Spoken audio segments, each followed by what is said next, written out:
देख रहे मानव चेतना न्यूज।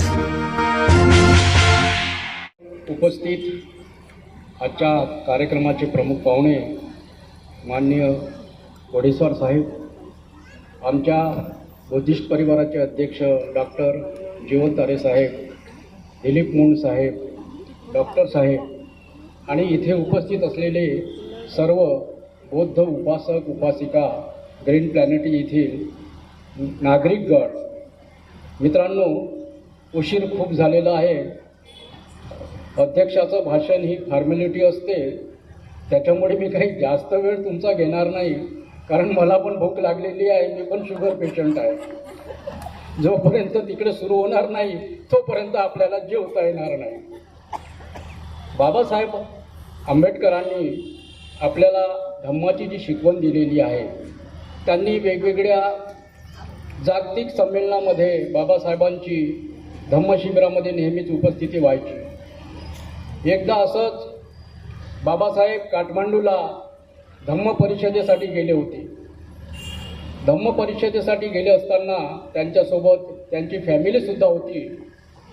त्यावेळेस दुसऱ्या दिवशी घरातील काही मंडळी, त्यांची मिसेस म्हणा, त्यांचा मुलगा म्हणा आणि इतर आप्तेष्टसुद्धा त्यांच्यासोबत होते।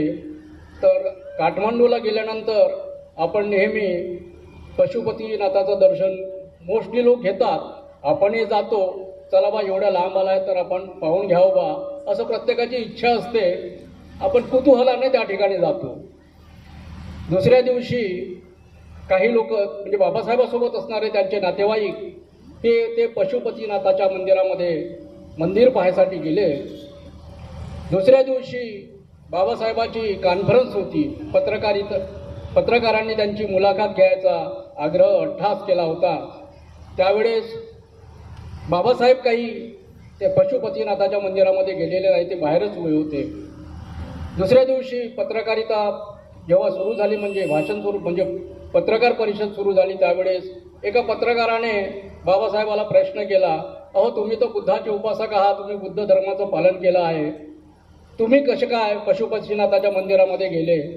त्यावेळेस बाबासाहेबांनी सांगितलं, मी त्या मंदिरामध्ये गेलो नाही, मी बाहेर उभा होतो आणि ज्या माणसाने या बौद्ध धर्माची दीक्षा घेतलेली आहे, दीक्षा दिलेली आहे, माझ्या अंगांगामध्ये बुद्धाचं तत्वज्ञान रुजलेलं आहे, मी त्या ठिकाणी कसं काय जाईल? असं स्पष्ट वक्तव्याने बाबासाहेबांनी त्या पत्रकाराला उत्तर दिलं आणि तो पत्रकार गार झाला।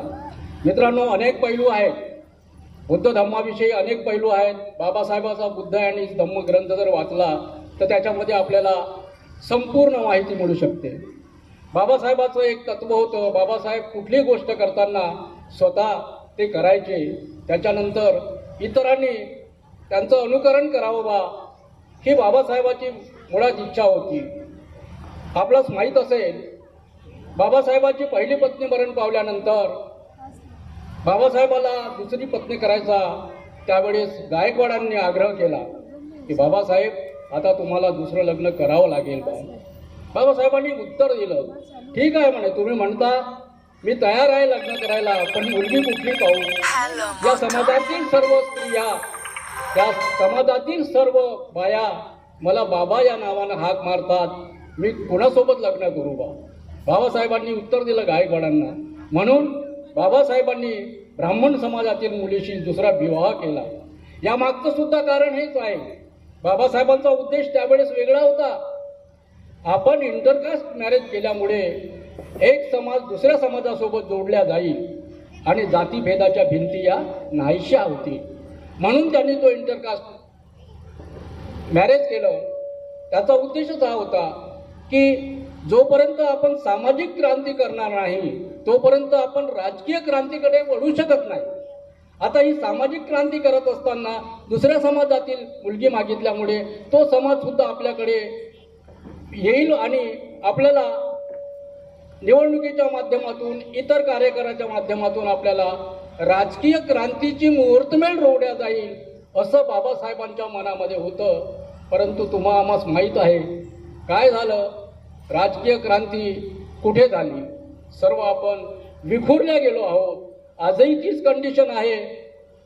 मतदार आपापल्या ठिकाणी सुशिक्षित आहे, सुरक्षित आहे, परंतु जे आपले नेतेगण आहेत ते विखुरलेले आहेत आणि म्हणून फार दुःखानं आपणास म्हणावं लागते, भीमा घे पुन्हा जन्म तू या दिनासाठी, भीमा घे पुन्हा जन्म तू या दिनासाठी. आपण मला या ठिकाणी अध्यक्षपदाचा मान देऊन मला उपकृत केलं. मी सर्वांचा या ठिकाणी ऋणी आहे आणि आपला अधिक वेळ न घेता मी आपली रजा घेतो. जय भीम, जय बुद्ध.